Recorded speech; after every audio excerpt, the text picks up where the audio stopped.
greetings all. Hello, and welcome to the Center of Being Dojo. I am Mama Shah, and I am excitedly coming to you today from the dojo.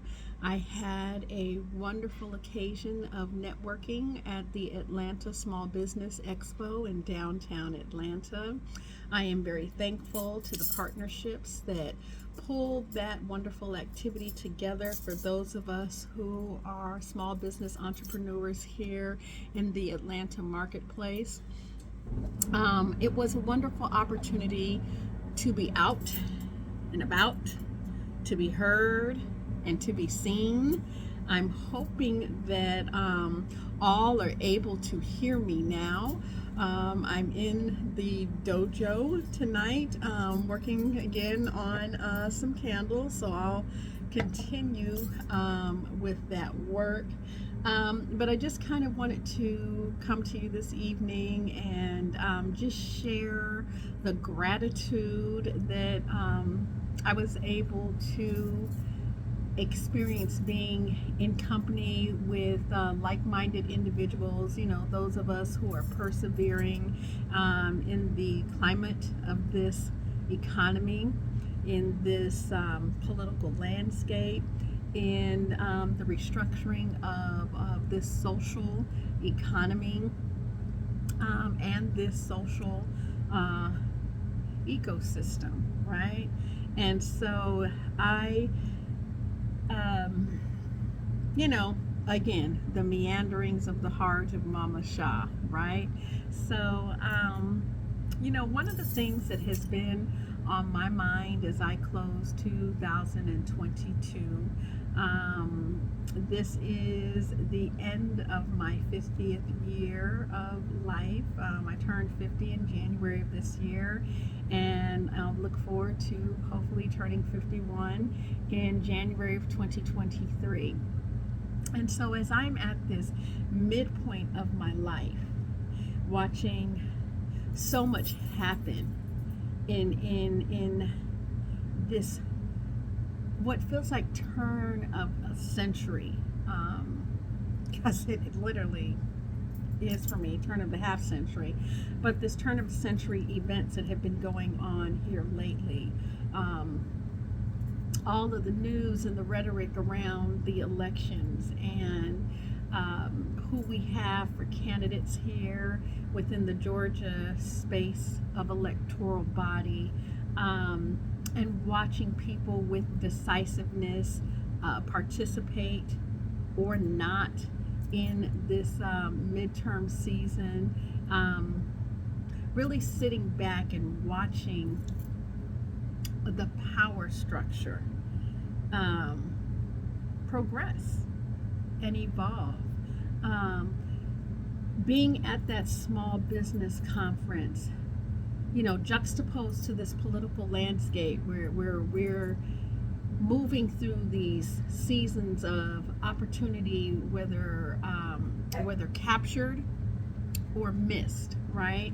We have the missed opportunity here in Georgia to have elected our first Black female governor with a platform, as I've stated before, that is not very different in its fundamentals than the platform that was offered by her opponent. There were certain specificities that made her platform more appealing or not to various audiences, but the fact that we missed that opportunity for a new governing reign, a new platform of ideology. And then we've got this opportunity potentially that exists in this runoff between the two candidates for Senate. One who, both, not one, both who represent very grounded and fundamental ideals that exist within our country, within our state, within our local municipalities. This idea that there is such a thing as Republican versus Democrat. As I've stated before, I don't see too much of a difference in either party because each party is doing what they do most effectively, and that's negotiating power, right? And it's something that um, the person who would consider themselves to be the common man or lowest on the totem pole, sometimes we feel like we don't have the leverage, we don't have the resources, we don't have the network, we don't have um, the financial backing, we don't have the level of education and intelligence to negotiate power with the elite, right? And so we tend to um, fool ourselves and believe that our non-participation, our silence, is something that empowers us, right? We don't believe in the power structure as it exists because we don't feel ourselves to be considered within that power structure. So we avoid interaction and participation in any process connected to the power structure. Yet we all are beholden to in terms of adherence and or penalty to laws, right? The laws that govern us, the laws that we agree in the contract around our um, the provision of our social security number, our passport number, our state identification numbers. All of these pieces identify us as citizens, right? And many of us feel like, you know what, even though I'm going to a job and I'm paying taxes, even though I am owning a property and paying taxes, owning a land space, paying taxes, owning a business, paying taxes. I really just don't believe in that power structure, so I'm not going to participate. And, it's very interesting, especially in the season here in Georgia with this midterm, to really listen to the folks that believe they should participate and those that believe that their participation has no value as we sit here and convene ourselves to determine which of these two candidates should represent us in the process of due diligence around public policy. We have one candidate, again, who seems to struggle with basic concepts in ethical character. Both do. But one demonstrates to me this space of lack that is so great in terms of their ability to ethically proceed that worries me, should this candidate be elected. The other presents the caricature and the character of someone who, at least at a base level, understands the ethical character required and needed to participate in negotiating public policy. And at the end of the day, that is why we elect these folks, to be able to, on our behalf, negotiate these major conversations of public policy, to negotiate the arena of legislative policy making. And so it was very interesting to be out and about amongst so many small business owners, so many potential small business owners, so many um, larger business entities with programming services, um, and products that are directed at this small business audience. Because at the end of the day, we are the economic engine, we are the ingenuity that keeps the economy together, right?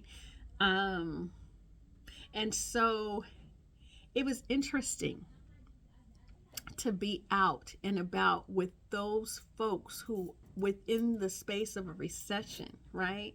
One of the workshops that I went to today was about how do we operate a small business? How do we leverage our resources and our presence in the marketplace in a recession where people are spending less, where we have to ourselves spend less, where we have to make these very difficult decisions between what services we're going to be able to continue to offer because of the bottom line in terms of what provision we get back in terms of customer engagement and customer interaction, and the type of services we find ourselves dropping and are no longer able to provide because there is no economic sturdiness in the provision of service, right?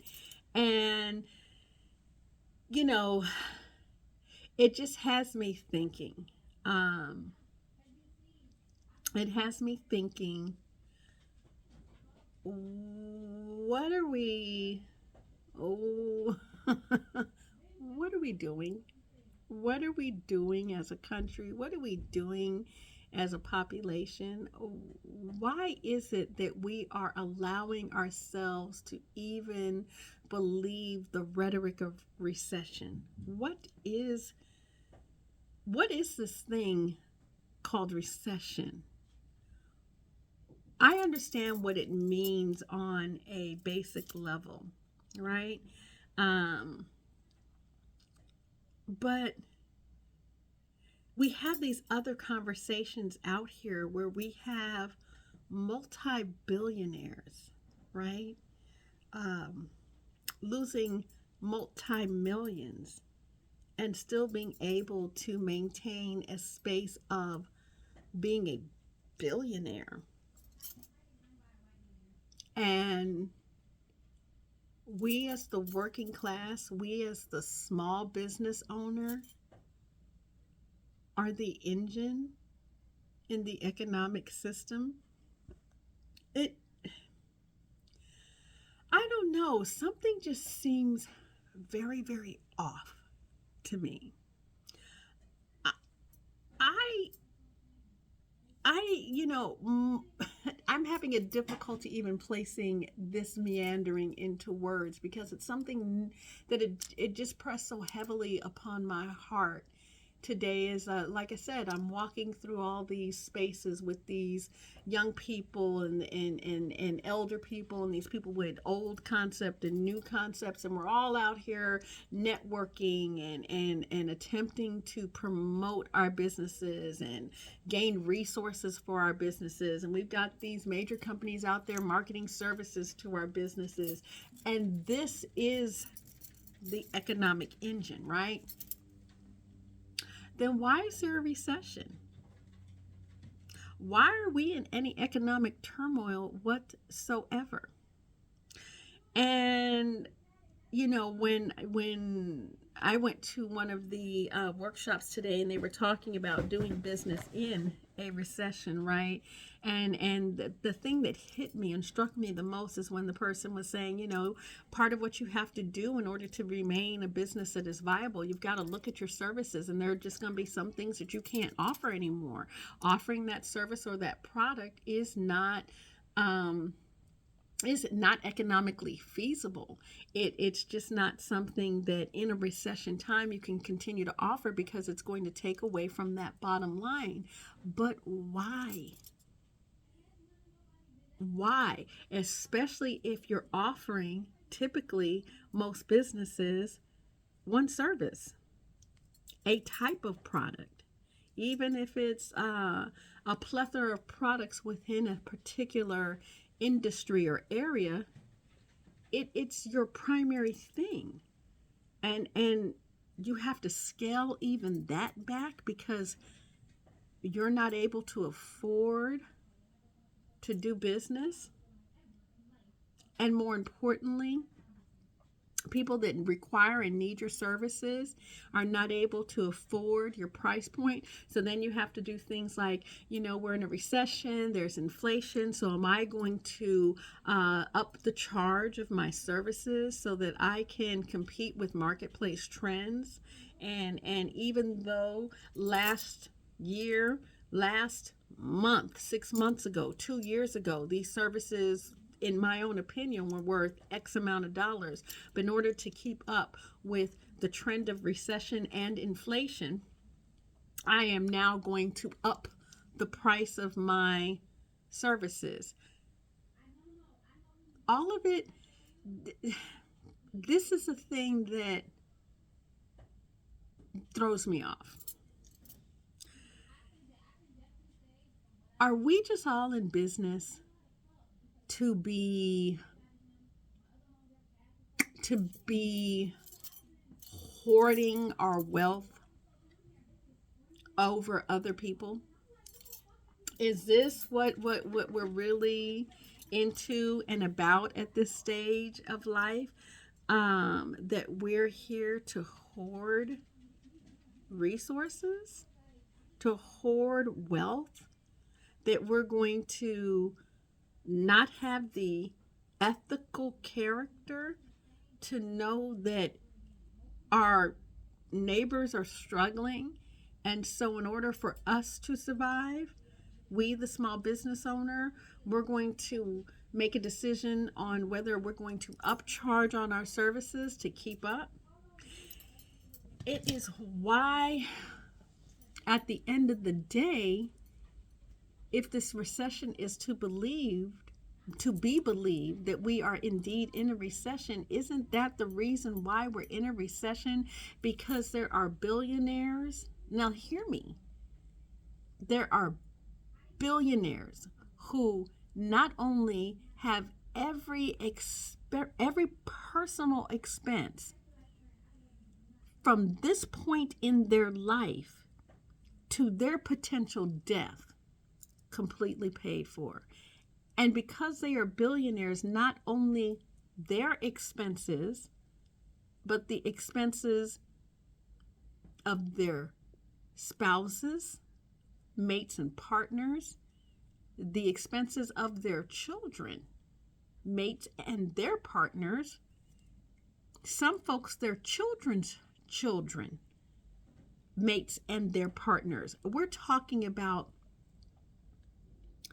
institutionalized, legacy-driven greed.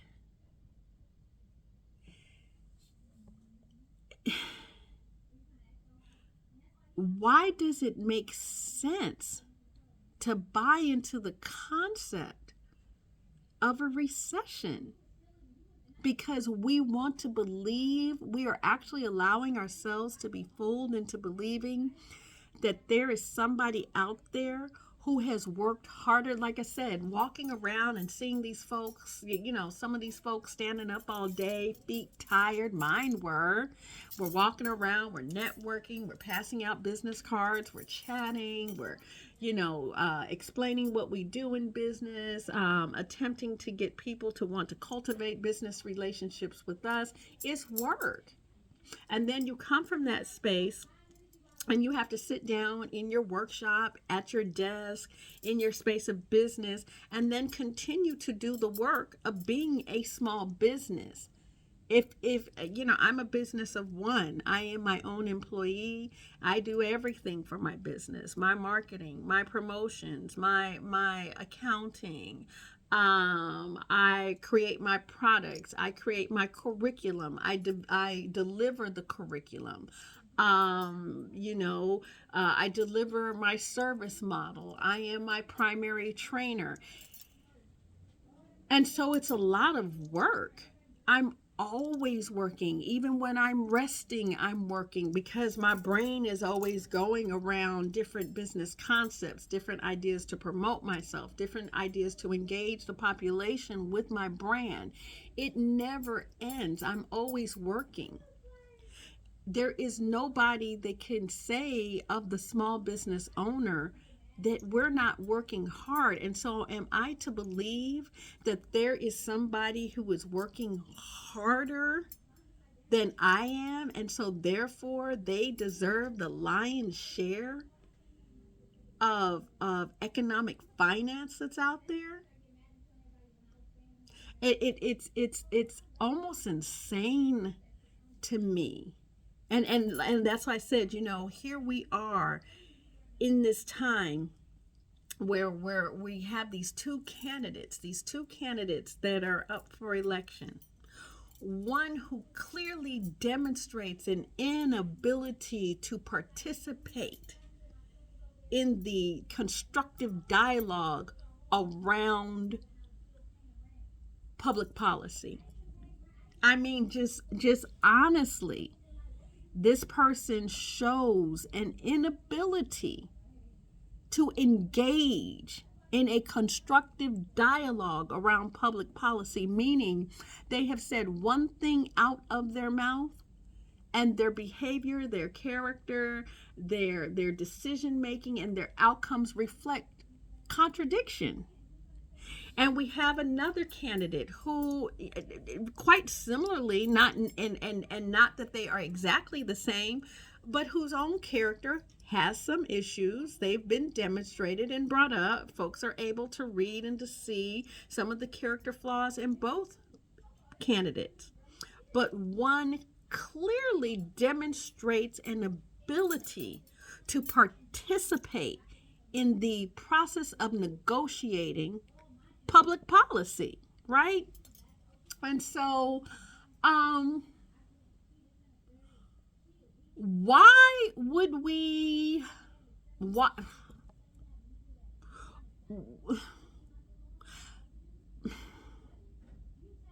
One represents a party that says that what they intend to do is be economically conservative. That is their political platform, is conservative economics, right? What does that require though?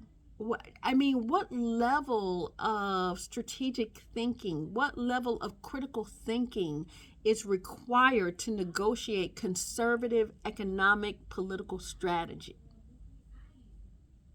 in a recession? So are we saying somebody who is an outright contradiction and shows themselves to be inept in every conceivable way around negotiating power? Literally, come on now. Is it and in a recession, if we're to believe that it exists, because we have people out here who this recession means nothing to them. They are losing billions of dollars and their lifestyle is not changing, not one iota. Billions of dollars lost, millions of dollars lost. These folks' life ain't changing for naught. And we, those the lowest on the totem pole, want to believe that there is a recession that truly matters in the conception of how we have to get through day to day. We know we have to eat. We know we have to keep electricity on. We know that we have to have shelter, food, shelter, water, these basic of concepts. We struggle day to day to make these things happen, right? And the power structure, the elites literally want to sit in front of us and say to us that this candidate here, because we are parading this candidate in front of you, is qualified to negotiate public policy around economic conservative values.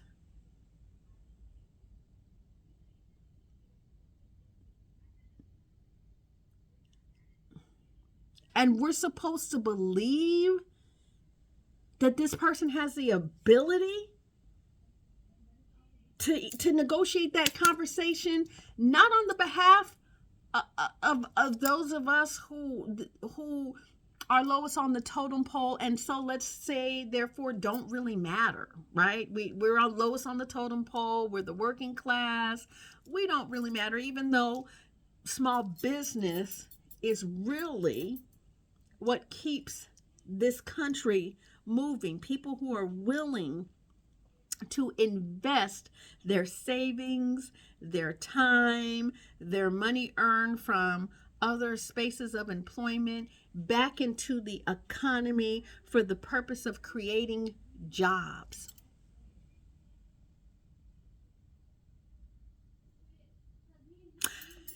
I got asked an interesting question today. Like I was talking to someone about, a CFO, right? And what it would mean to my company as I'm scaling my business to have a CFO. And they were like, well, as you're thinking to think about scaling your company, are you thinking about adding employees?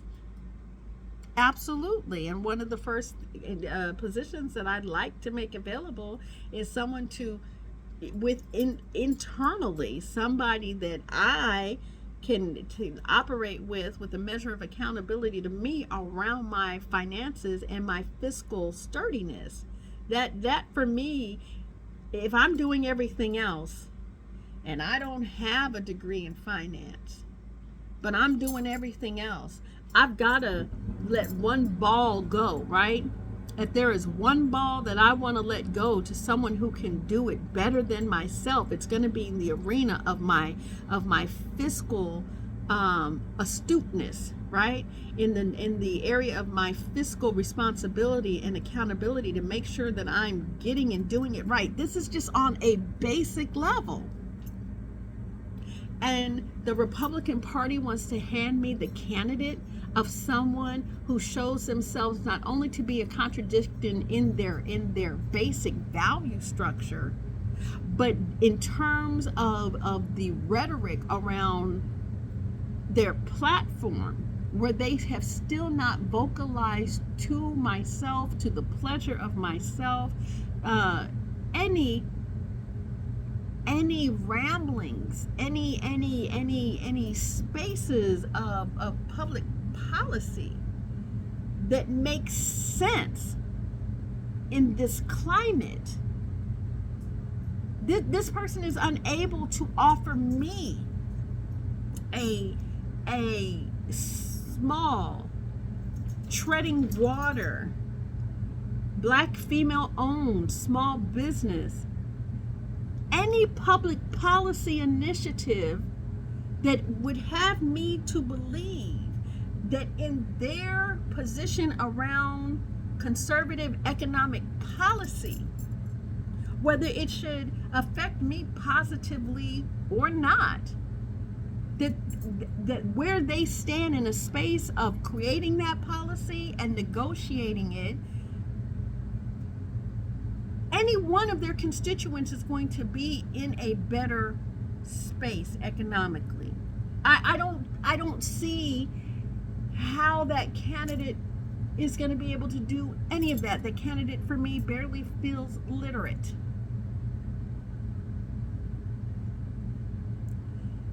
But the power structure that be, this is why I say both parties, one and the same, because both parties have access to wealth, access to resources, access to networking platforms that I simply do not have access to. I wasn't born with the wealth. I wasn't born with the resources. I wasn't born with the networking, socializing circles. And I've done well in my life. I'm not complaining. I've bootstrapped it all the way on up to the point where at 50 I own my own business, and I have been retired from the employment sector. No complaints about the fact that you do have to do for self. At the end of the day, self is responsible for making certain that there are lights on, and this heater that you hear firing up behind me to heat this home, that it is available, and that there is a home to heat, to light up with electricity. Self has to make sure that I eat, that I drink. These are my responsibilities. Nobody's coming to me at all, and there is not one person that is coming to any single one of us with a spoon to say, you haven't eaten today. I want to make sure. It's my responsibility to make sure that you personally eat. No, we have to do that for ourselves. Just like we have to, for ourselves, make a determination on who it is that we best believe in this type of climate can negotiate policy, whether conservative or liberal or progressive, whatever you want to say, is able to negotiate public policy that'll be beneficial for the larger majority, which is not, this is my whole thing, the larger majority is not the elite. It's not. The majority of us are hardworking, working class, whether we own our own business or we're working for someone else. We are the economic engine. And the Republican Party wants to hand the Georgia electoral body a candidate that what is this candidate supposed to do in this climate? And so, then we get to the space of the other candidate. Like I said, I'm not going to go tit for tat in terms of what their personal challenges are, in terms of how they have demonstrated the values in how they have played their personal values out in their personal lives.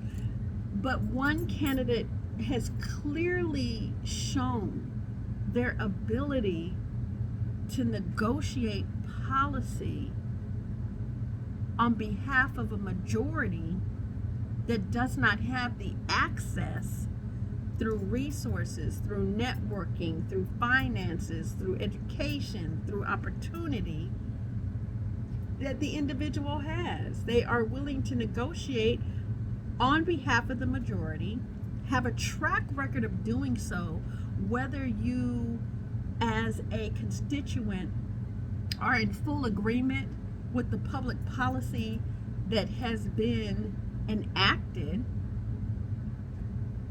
One clearly has the ability to negotiate public policy, and one clearly does not. And this is why this election season for me is it's insanity, right? We've got literally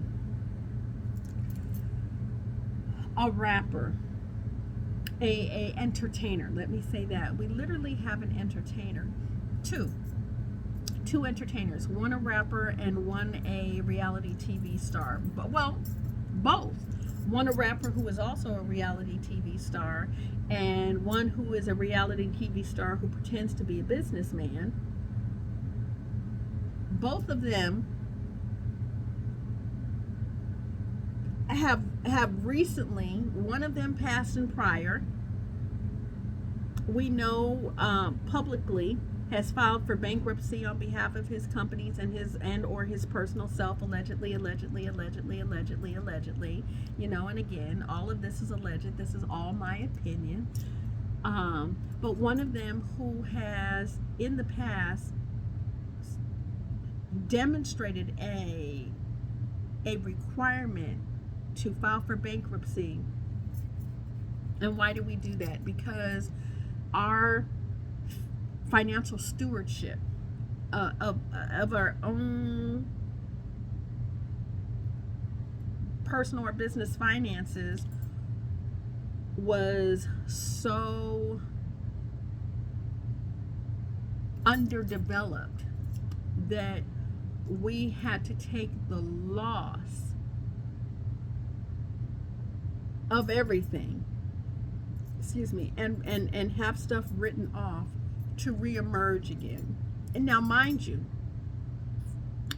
the reality TV star who pretends to be a business person, who we allowed to pretend to be our president,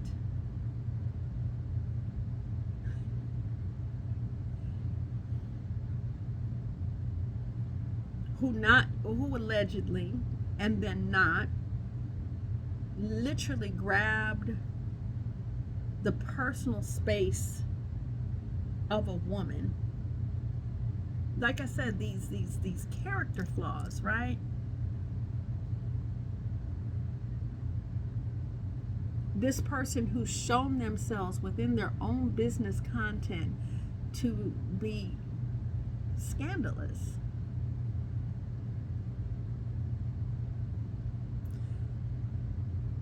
This is the candidate, the former president, potential new candidate in 2024 of this party that would offer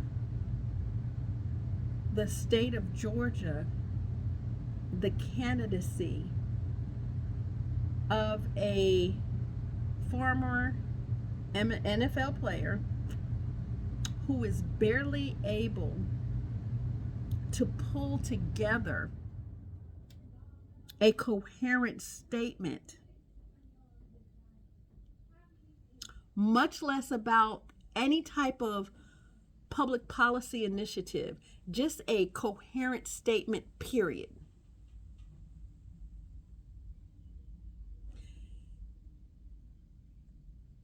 Entering into the arena in the platform of conservative values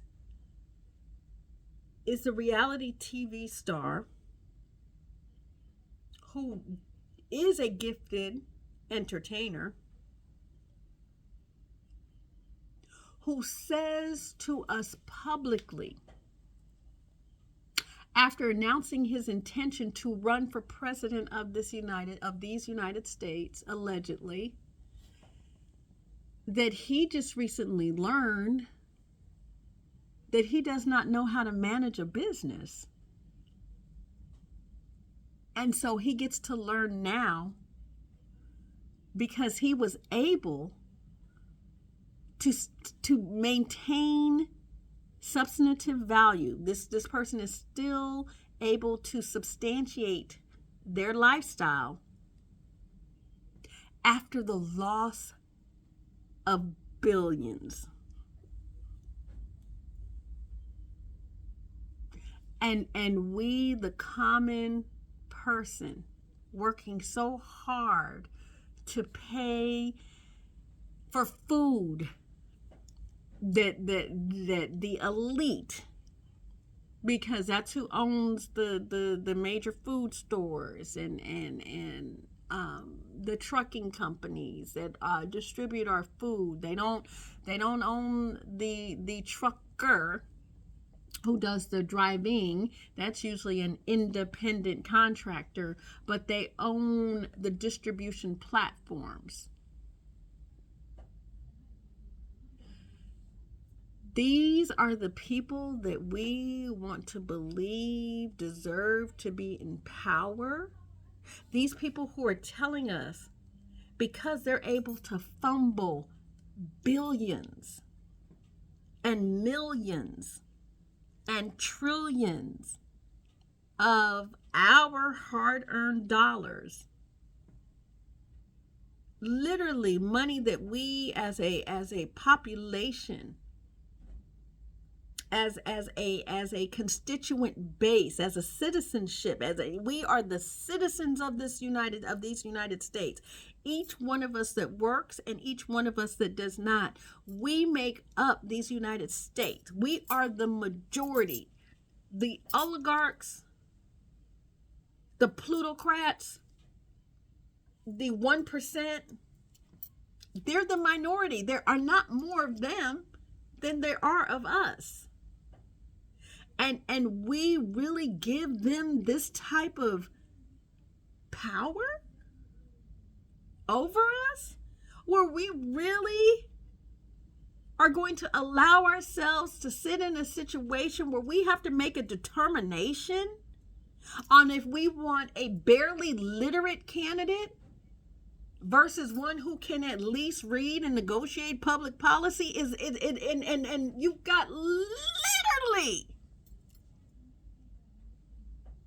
people who consider themselves to be fiscal conservatives sitting on either side of this one candidate who demonstrates the inability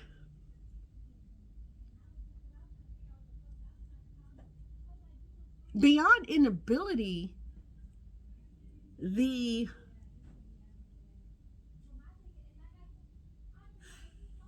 danger. They're dangerous. You're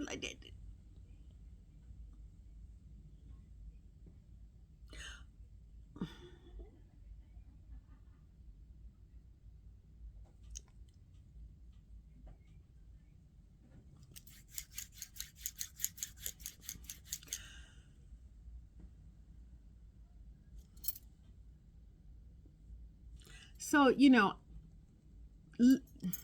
let me get my words together, because I cannot believe that we are in a place right now in 2022 where we have so much access to information. The internet has made the advancement of one person, my personal ability to inform myself. I don't even need to know how to read anymore. I come from an era where you needed to know how to read. At this point in time, you can just click on the news and listen to it. I mean, there's so much that is available and accessible, and are we really being fooled? Are our intelligences truly being played upon that much that we want to believe? Because, and I have to say it for what it is, two men of no color, and I think it was Lindsey Graham and I can't remember the other individual. They're literally sitting on an ad in an ad space. Brian Kemp has come forward and said, this other candidate is my candidate. Literally, this is what you want us to believe is someone who deserves our vote. These people who are, one of them who has said prior to even becoming the president, I've had to file bankruptcy a couple of different times. How many times has our former president actually had to file bankruptcy?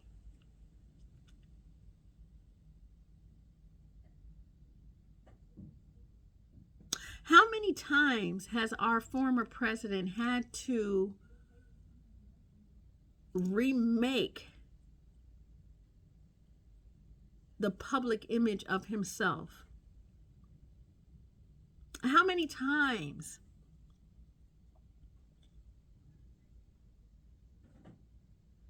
And we, as the bottom class, afford the luxury of all of that. And then his good friend, and now they're warring because of affiliation with racial supremacists. And people are talking about anti-Semitic and, all these things. At the end of the day, like I keep saying, none of that matters. None of that matters. They're throwing around terms. All of it is meant to be a distraction. All of it is meant to hit you in your heart space where you get so caught up in your personal space of how you identify that you are willing to align yourself with a political platform that says, even though this candidate is highly misqualified, underqualified, whatever you want to say, make up a damn word. It don't matter. One candidate can't read anyway. Literally. Comes across as so illiterate to me. I am amazed that people actually have to go in on a runoff to vote for the candidate that can at least read and negotiate public policy against the one who clearly seems to be unable to read, and if able to read, is absolutely unable to negotiate any goddamn thing. And you have the elite sitting around telling us that this is their candidate, and we're supposed to believe in their ability to manage us in a manner that is fiscally conservative, when you just dumped millions, potentially billions, into the campaign rhetoric beyond just the midterm. Now we're in a runoff to get this idiot elected. Allegedly an idiot. And we're supposed to believe that you have our best interests at heart while we're running around at small business expos all around this country at the end of 2022. Why? Because the big companies that were out there need smaller companies to invest in their larger companies around three primary things: communications, banking and finance, and distribution. How are we going to market? On what platforms are we going to sell our industry? How are we going to manage our communications with clients and investors and vendors? This is all communications based, who's your telephone supplier, your internet supplier, what marketing platforms do you utilize, what is your marketing strategy? All that is communications based. And we, the small business person, on top of the fact that before we became the small business person, we were the individual. We were the head of household. So now we go from being the head of household because we figured out a way, and we are now the business owner. And the larger companies want to come and say, well, we already know that you got a phone, you're sending out some emails, you're advertising somewhere. So now that you're a business, let's hook you up with a contract for services, a bundle that takes even more out of your pocket than it did when you were an individual just paying your phone bill and your internet bill. Now, because you're someone doing business, we can leverage the fact that you are doing business against yourself so that we can have more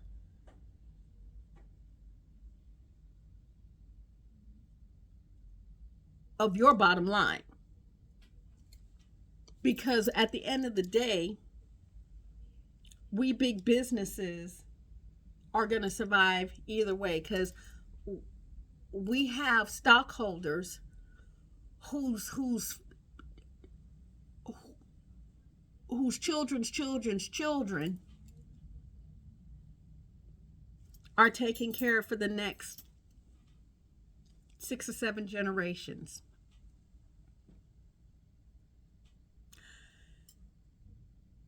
Banking, financial services, small business owner. Here at the end of 2022, in this recession, with inflation rising, at the end of the day, we know that you are a head of household. You go home someplace, you ain't sleeping in your car, at least not yet.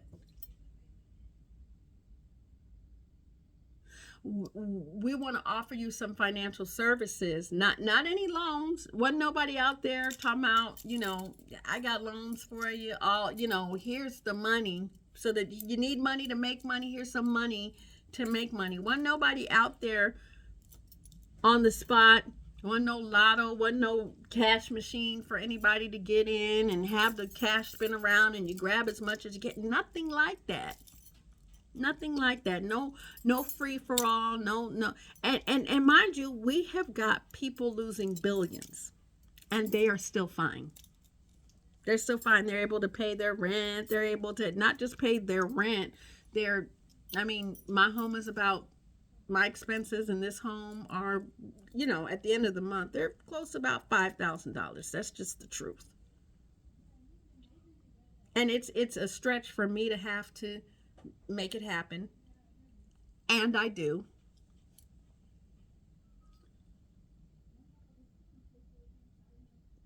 But now you want to offer me financial services, but those financial services don't include what I need most. Not to give you more of my money while you're telling me I'm in a recession and I may have to renegotiate my service platform, because there's certain services that I may or may not be providing that I just simply cannot afford to provide anymore. So something, having a plethora of services, having a large service umbrella, having a large content of product that gives me flexibility in the marketplace, I'm gonna have to scale that back in order to be able to break even. But come on and pay additionally. You already got a business checking account. You need all these things to be a small business anyway. You need a business savings and checking account. You have to pay for all of your licensures and your fees and your insurances. So you already paying into these financial institutions. But let me get you to sign on to some more stuff to pay for, so that you can pretend like in signing on to these things you're gonna make a little bit more money.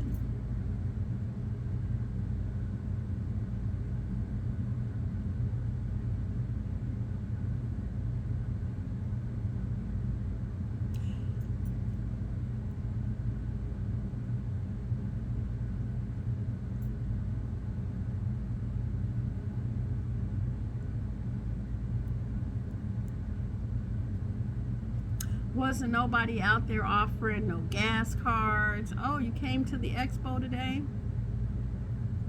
We got swag. I got swag for Dad. I did pick up a nice bag from one of the vendors. Beautiful bag. I really like my bag. And my muscles hurt sometimes in my neck. We all know I have lupus, and on occasion, I get really terrible muscle strain, in my neck and my shoulders. It happens from sitting in this space as I am right now, making these candles somewhat hunched over. It's my workspace. So I did go pick up, one of those little jelly packets.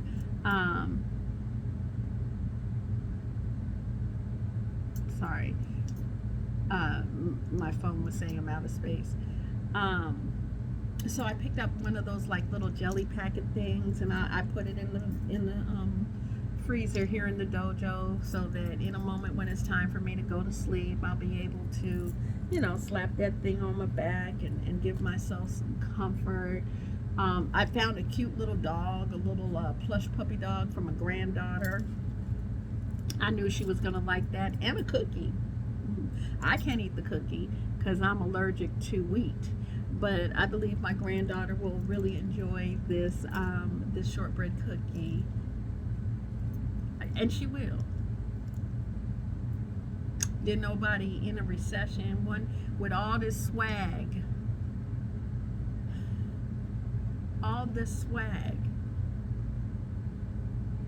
that these companies are dangling in front of us.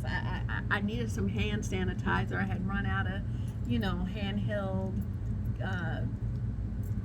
hand sanitizer, and I needed some. I commuted today to go to the expo via the train and the bus, and those places are filthy. And so I had run out of hand sanitizer. I didn't have any, so I made sure to get myself a hand sanitizer. So, I walked away with some nice swag. I had a nice bag and an ice pack and a toy for my granddaughter and a keychain and, a couple of pens and things like that. But nobody had no gas cards. Not one business had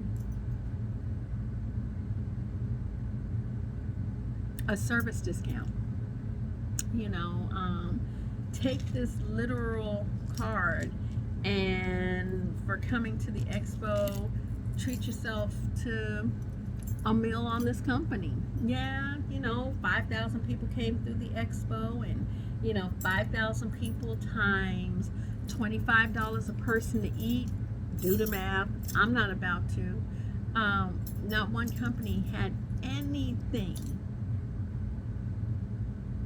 that at the end of the day took the pressure, the weight, the financial strain off of the small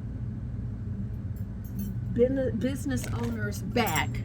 Not one entity was able to offer any of us small business owners anything substantive. What they offered us was conversation and some flattery. I got told, by several that they liked my coat.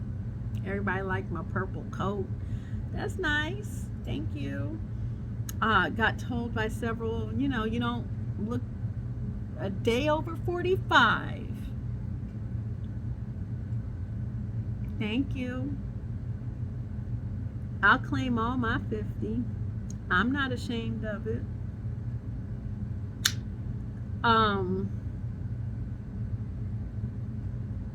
But nobody was handing out money, and isn't that at the end of the day, as we're talking about attempting to grow our businesses, why are we growing our businesses? So that we can earn a profit. Why do we need to earn a profit? Because we, at the end of the day, have families we're trying to feed. And you want to hold a small business expo, and there were no banks sitting right there negotiating and handing out loans on the spot for people that simply showed up? Because let's not pretend like I have a savings account, a checking account. Anybody lending money to me that's going right back into my business, which is going right back into the economy, even if it doesn't go right back into my business, it's going to pay my rent or to go to pay. Why the fuck are we playing around like certain people just have to hoard the resource of wealth? And we should have no access to it. And that there's anything that any one of us who is a small business owner can do more than we're already doing to chase this dollar, while at the same time we're having to be insulted by an election process that tells us a group of fiscal conservatives are really propping up the candidacy of someone who can barely pull together a coherent thought.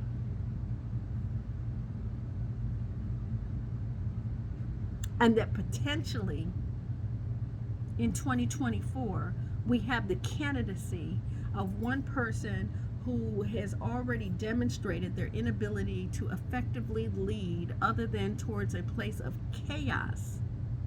You all can sit up there and say that our former president, even the president who sits in spaces now, y'all can pretend and run around and say that any single one of these individuals has made this country better, that their policy initiatives have made this space better, blah, blah, blah, blah, blah. At the end of the day, if you know anything about our Constitution and how decisions are made, those decisions, those agendas, those are policies. Those public policies are laws.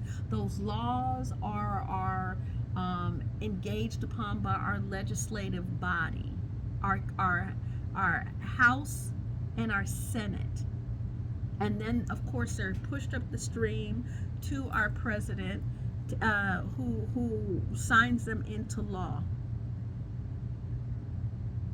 But the process of crafting the legislation, making a determination on the legislation, moving the legislation from one house into the next, all of that happens with our elected officials. And here in Georgia, we really, in this economic climate, have the nerve to offer one candidate who's barely literate. And the people who claim to be fiscal conservatives really want to champion this particular candidate as their candidate, and nobody was at a Small Business Expo handing out actual dollars and cents, because at the end of the day, we know that that is what small businesses need. And then we keep playing into this dynamic that certain of us are just supposed to be wealthy because they know what to do with the wealth. And you have literally got Kanye, whatever his name is. I just can't keep up.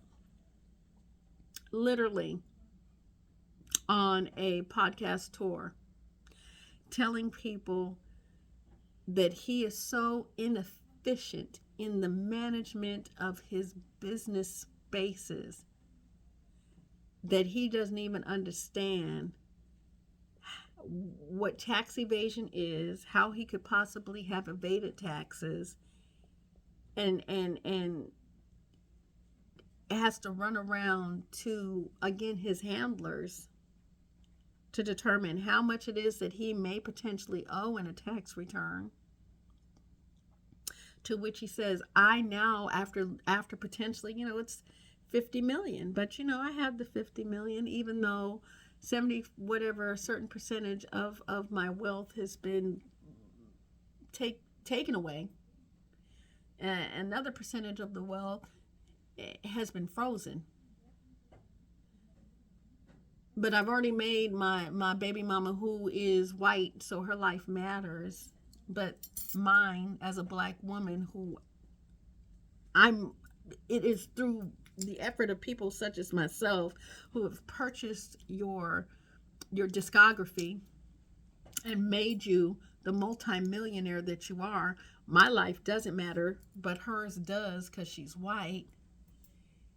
And you can't even manage the global assets that you have, and I'm supposed to believe that you're a serious candidate, that a candidate that I should take seriously, that might potentially run because you're unveiling some secrets about the industry of Hollywood, that is an elite infrastructure within itself, and one that I, as someone who am not a celebrity, I'm not a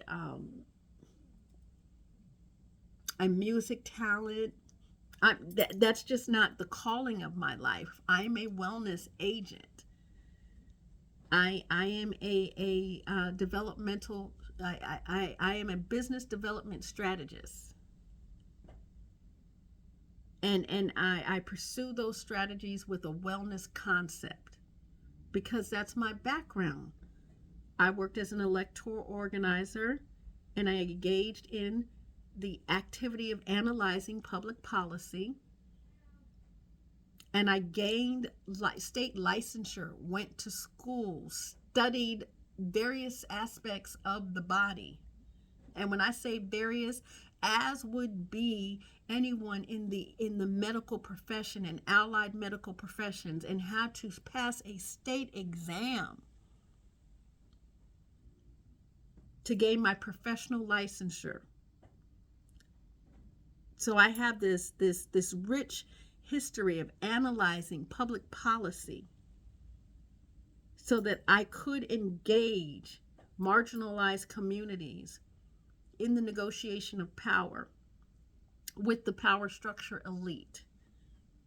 And I merged that experience, that work experience, and I'm talking about I have done everything from delivering direct service programming to writing that programming and curriculum. I have engaged in fundraising and fund development practices. I have sat on nonprofit boards. I have created diversity curriculum within school, academic settings. I have written curriculum for at-risk populations, both child and adult, around resiliency skills. This is my professional life, something that people paid me to do, and I did it well. I made their nonprofit organizations more successful, not only because I could deliver the programs, but because I could add content to those programs. And then when I was finished in those arenas, I said I wanted to go back and pursue my original joy, which was in the health care arena. Took myself, went back to school, studied public health and healthcare administration. I did not get the degree because I decided, I want to do something that can happen more immediately because I'm in the process of raising children actively, participating in this economy, paying bills actively. I need licensure that I can gain now. Took myself back to school and for a year studied in the arena of body work therapy, how to manipulate soft tissue for the outcome of reduced stress and what we call homeostasis, to help the body to return to a space of balance through the manipulation of soft tissue. And pursued that even further in my studies, and said, the manipulation of soft tissue is one thing, but what are these oils and other things that we add in the process of manipulating soft tissue? The aromatherapy. And what is aromatherapy? The herbology. And then I studied herbology and traditional Chinese medicine. I am nobody's idiot, by no means. Leveraged both of these areas. I worked for almost a decade as a massage therapist. I am self-sustaining.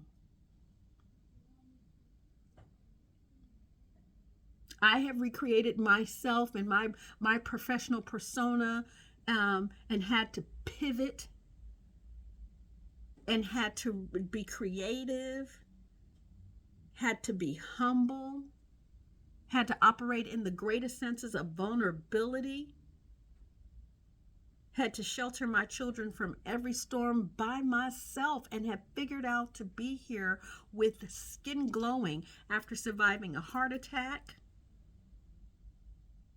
after surviving a diagnosis of lupus, and having lived through my own personal experience with COVID. I stand here before you as a testimony of fulfilled and unfulfilled potential. And with everything that I stand here with, a fiscal conservative group of elite people want to tell me that a gentleman who can barely pull together a sentence that is coherent is supposed to be the individual that I should believe can negotiate public policy on my behalf? This is what we're doing? And the rest of us want to pretend like this is okay. This is okay how we are being managed, because it's not just the individuals in my state who are standing by this candidate. This is a national platform of legislative elites who are standing behind the candidacy of someone such as the individual who is running here, who can barely string together a coherent statement, much less have a conversation with me or anybody, including his own potential colleagues and cohorts and his own compatriots,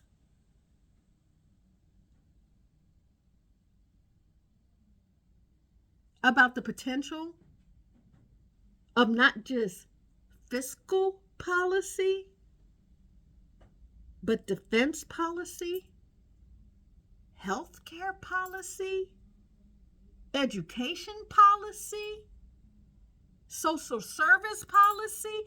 Are you got to be kidding me? You got to be kidding me. This can't be where we're at. And so I don't have just a problem with the candidate. I have a problem with the whole process.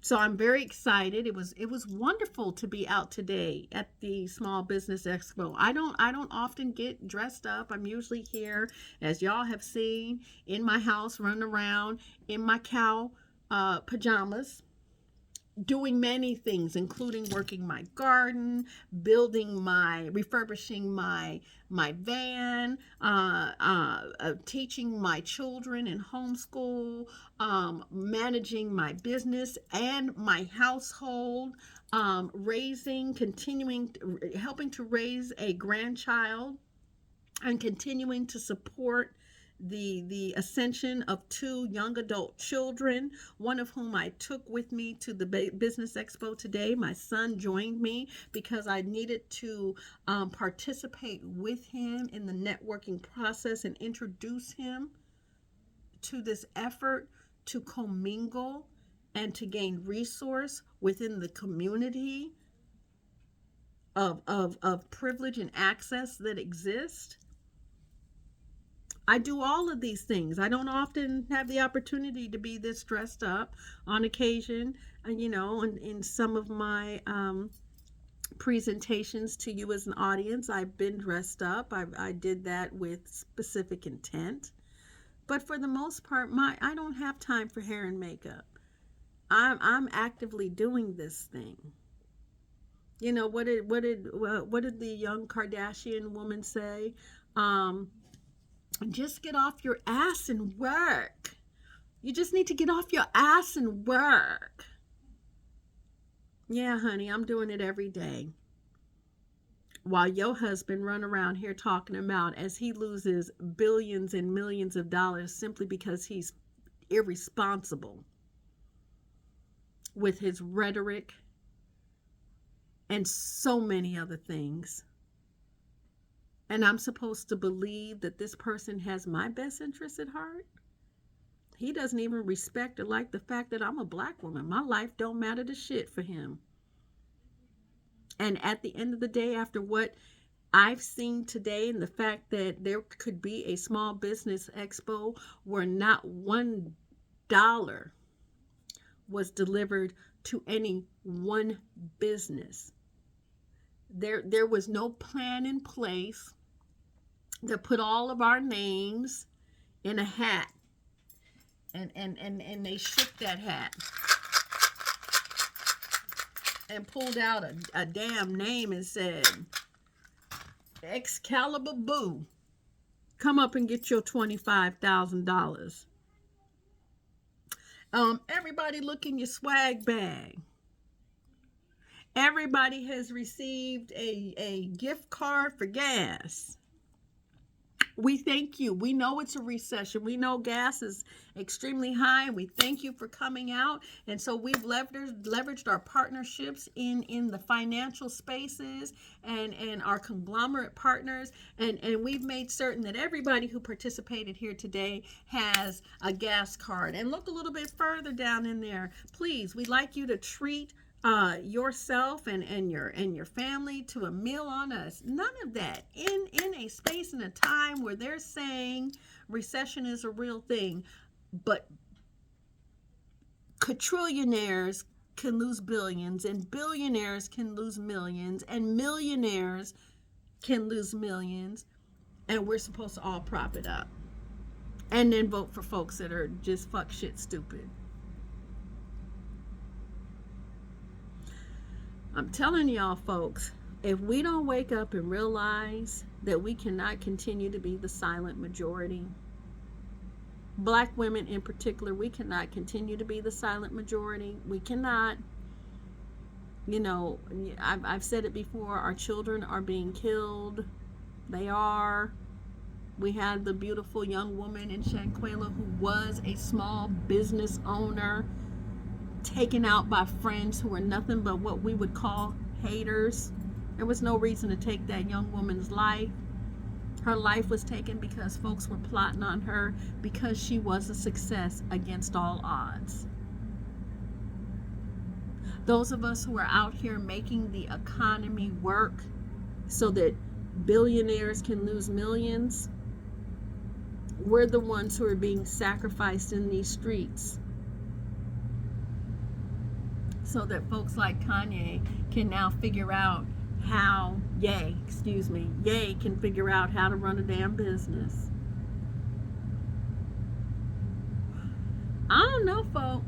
I just, like I said, these are simply the meanderings of my heart. We're all caught up in the fact that this person is anti this and this person is pro that, and all these social constructs that really at the end of the day, they do not matter. Because when all of this falls down, burns down, blows up, implodes, explodes, whatever it's going to be, at the end of the day, those of us who are going to make it are going to make it for one reason, and one reason just one. We recognize that the sun comes up in the morning, and so we rise. We go out to our fields and we tend to our gardens, we tend to our livestock, because that is what sustains us. We teach our children how to do the same. That is the education. How is it that you must continue the effort to self-sustain? We teach our children ethical content, not under penalty of law, but under the penalty of our own spiritual practices and understanding an infinite relationship with our personal God body self. We are not raising children to run around here engaging in depravity. Though they wish to say of us, the Black female mother, that's all our children are capable of, while at the same time forcing us to live in abject poverty and still make a way by being the housekeepers, by being the cooks, by being the customer service reps, by being the mid-level managers. We continue to make this economic engine go, and then we continue to give birth to children who are, included and added to as a battery source to this economic engine, not so that those of us that are plentiful on the bottom can have more substantially, but so that an elite few can hoard all resources and blame us for being poor. It's ridiculous. I appreciate, this was a long one, but there was so much in my heart. It took me a while to kind of get my thoughts together around it, because it was a lot that I experienced today. A lot of it positive. It was a wonderful experience being out with my son, my youngest child, but my eldest son. It was wonderful to see him in the space of adult manhood, in the space of vulnerability as an adult person negotiating his world. I'm so thankful that he trusts me and allows me to participate with him as a mother and a friend. To come home to a space of comfort and be greeted by the welcoming and loving arms of my granddaughter and my daughter, who is expecting again her second child. So much wonderment. The many faces and people that I met today. I met some beautiful people, and I learned some wonderful information, and I took home a great amount of resources that I will sift through over the next couple of days and figure out what it is that I have to offer, because at the end of the day, everybody looking for a dollar, because again, you know, even though I am not the individual head of household working a job, paying into the economic engine, now I'm a business, and I'm supposed to, as a business, be able to grow to scale and grow in such a way that I'm able to provide jobs for other folks, right? Which is something that I'm absolutely interested in doing. I would love to be able to teach folks the style of leadership development that I have created to make sure that we have ethical business leaders in places of industry. The business development coaching series that I have created to coach businesses around how to pivot in a post-pandemic culture and climate. Now that we have folks who are returning from remote work back into the workplace, or negotiating this quasi lifestyle where they are still maintaining some remote space, some remote hours in terms of the workspace, and returning to the actual workplace. So there's workspace and workplace, and how do we effectively manage that? And beyond managing it, how do we assess the productivity of that particular endeavor, right? How is it that we create well-being spaces within the workplace? Because one of the things that the pandemic has taught us, we have to consider the health and wellness of the individual. One person going down with any condition of stress impacts the immune system, and impacted immune system makes someone more susceptible to viral disease. One person being extremely susceptible to virus and disease really puts an entire workplace community at risk. And so how is it that we design workplace structures so that we are able to offer, as a benefit of work, a space that also empowers and supports our well-being? These are the things that the Center of Being Dojo specializes in, and I would love to teach people what I believe is this valuable skill as we negotiate the new workplace standard. So I have much to consider. I'm extremely grateful for the opportunity to have spoken these meanderings of my heart to you all this evening. Again, you know, I remind you that my name is Mama Shah. I am the owner, operator, the founder of Center of Being Bodywork and Wellness Dojo, where I always like to remind you that your vitality begins here, right at the center. Ashe, Remember, this is a martial discipline, a martial arts discipline, to discipline the self around wellness, not just the practice of the well-being of the body, mind, and soul, but the well-being of our human interactions. Thank you so much. Have a blessed and beautiful evening.